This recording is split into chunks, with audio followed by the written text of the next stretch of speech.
आप सभी लोग कैसे हैं। स्वागत है मेरे YouTube चैनल स्टडी सफारी में। आज के पाठ में मैं विराम चिन्ह का अगला भाग पढ़ाने वाली हूँ। पिछले भाग में मैंने आपको पूर्ण विराम, अल्प विराम, अर्ध विराम ये मैंने पहले भाग में आपको पढ़ाया था।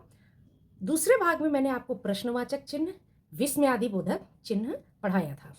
आज के पाठ में मैं आपको उद्धरण चिन्ह और योजक चिन्ह पढ़ाने वाली हूँ। मेरे वीडियो को आप सभी एंड तक जरूर देखें।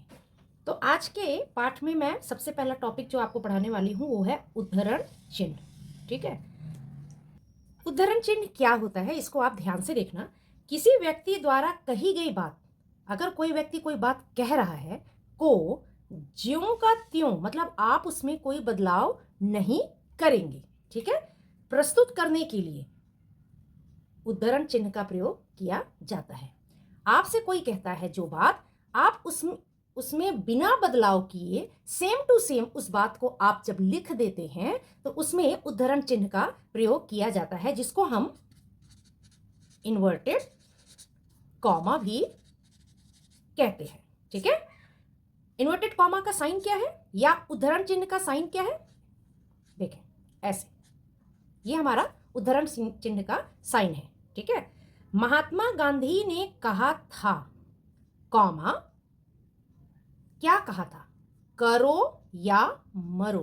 तो उन्होंने जो बात कही उसको आप उद्धरण चिन्ह के अंदर, देखिए यहां क्या लगा है, उद्धरण चिन्ह, इसके आप अंदर लिखते हैं। ठीक है ना, आपने उसमें कोई बदलाव नहीं किया है, आपने यहाँ पे उद्धरण चिन्ह का प्रयोग करते हुए उनकी बात को लिख दिया इसी को। और कहाँ उद्धरण चिन्ह का प्रयोग होता है, किसी वस्तु के किसी वाक्य या अंश को प्रस्तुत, अंश का मतलब पार्ट, ठीक है ना, वाक्य या अंश को प्रस्तुत करने के लिए।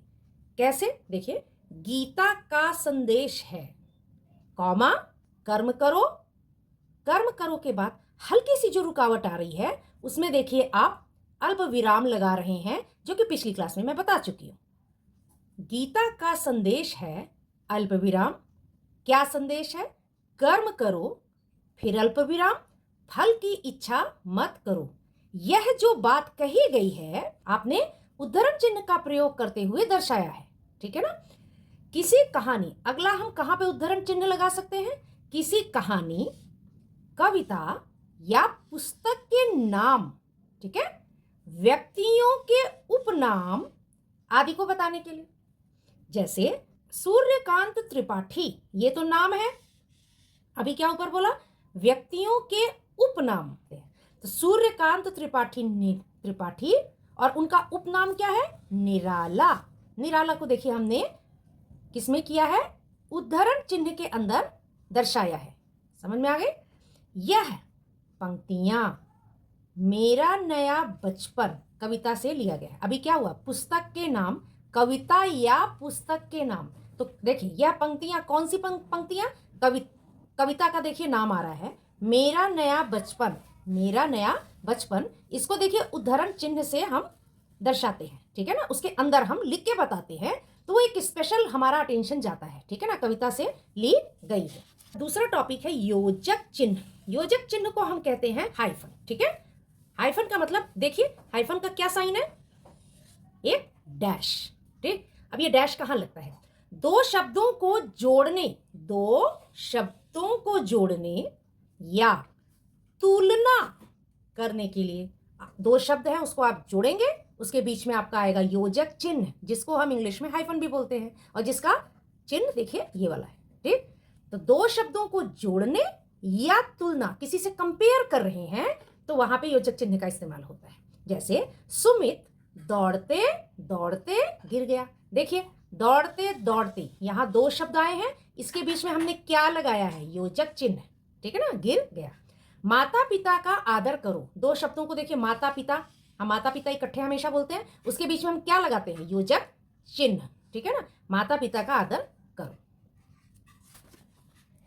चलिए अब हम एक वर्कशीट कर लेते हैं। आपने आज उद्धरण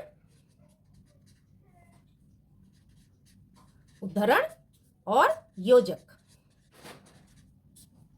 चिन्ह का प्रयोग कैसे किया जाता है इसको आपने सीखा है। तो इन्हीं दोनों उद्धरण और योजक चिन्ह, उद्धरण का चिन्ह क्या है हमारा इन्वर्टेड कॉमा, ऐसे उद्धरण ऐसे है, और योजक चिन्ह का क्या है एक हाइफन है, ठीक है ना। बोलते हैं इन दोनों को ही प्रयोग करते हुए इस वर्कशीट को हम सॉल्व करते हैं। चलिए चिन्ह हमें लगाना है, चिन्ह लगाइए, उद्धरण या योजक। राम ने कहा, हल्का सा रुकावट आया है तो आप अल्प विराम लगाएंगे। क्या कहा, मैं स्कूल जाऊंगा, तो उसने जो बात कही उसमें आपको बदलाव नहीं करना है, आप उद्धरण चिन्ह लगा दें, ठीक। और लास्ट में पूर्ण विराम। सुख दुख जीवन का हिस्सा है। देखिए दो शब्द आ रहे हैं सुख दुख, इसके बीच में इसको जोड़ने के लिए आप योजक चिन्ह का इस्तेमाल लगा दें। जीवन का हिस्सा है तो यहां पे लास्ट में हमारा पूर्ण विराम आएगा।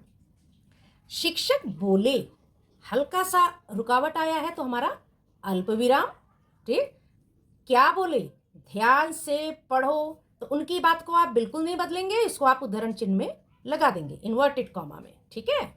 और हमारा आखिरी में एक पाई जो कि पूर्ण विराम है। धीरे धीरे चलो, देखिए धीरे धीरे दो शब्द आ रहे हैं, इसके बीच में क्या लगाना है योजक चिन्ह, धीरे धीरे चलो, और आखिरी में हमारा पूर्ण विराम। रात दिन अभ्यास करो, रात दिन के लिए भी हमारा योजक चिन्ह ही इस्तेमाल होगा, तो हमने योजक चिन्ह लगा दिया। अभ्यास करो के बाद हमारा पूर्ण विराम। एक वर्कशीट हम और कर लेते हैं। अनुच्छेद में, अनुच्छेद का मतलब ये एक पैरा है हमारे सामने, ठीक। सही जगह पर उद्धरण और योजक चिन्ह लगाइए। चलिए हम शुरू करते हैं, ठीक है। आप सब लोग भी मेरे साथ बताना। राम ने कहा, हल्का सा रुकावट आया तो हमने अल्प विराम लगाया। मैं आज स्कूल नहीं जाऊंगा, हल्की सी रुकावट आई, आप अल्प विराम लगाएं, क्योंकि अभी इसका वाक्य पूर्ण नहीं हुआ है।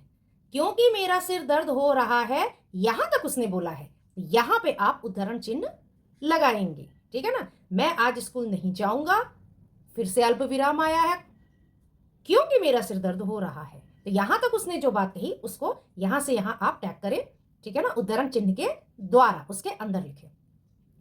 मां ने कहा, मां ने कहा तो हल्का सा रुकावट आया, आप अल्प विराम लगाएंगे। क्या कहा, नहीं, नहीं के बाद भी हल्की सी रुकावट आती है, देखिए नहीं, आप बोल के देखें, नहीं, नहीं के बाद भी आप अल्प विराम लगाएंगे। तुम्हें जाना चाहिए, हमारा आ गया यहां अल्प विराम, और पढ़ाई बहुत जरूरी है, यहां तक आएगा, क्योंकि मां के द्वारा कही हुई बात यहां पे पूर्ण हो रही है, ठीक है। तो मां ने कहा अल्प विराम, क्या कहा, नहीं, तुम्हें जाना चाहिए, पढ़ाई बहुत जरूरी है, आप इसको हटा दें, ठीक है ना। मां, तो नहीं के बाद देखिए हल्का सा जो है रुकावट आया है, तो यहां हमने अल्प विराम लगाया है, और जहां तक उन्होंने वो बात कही तुम्हें जाना चाहिए के बाद भी हल्का सा विराम आया है, पढ़ाई बहुत जरूरी है, तो यहां पे हमारा उद्धरण चिन्ह यहां पे आके लगेगा, और आखिरी में हमारा पूर्ण विराम लगेगा।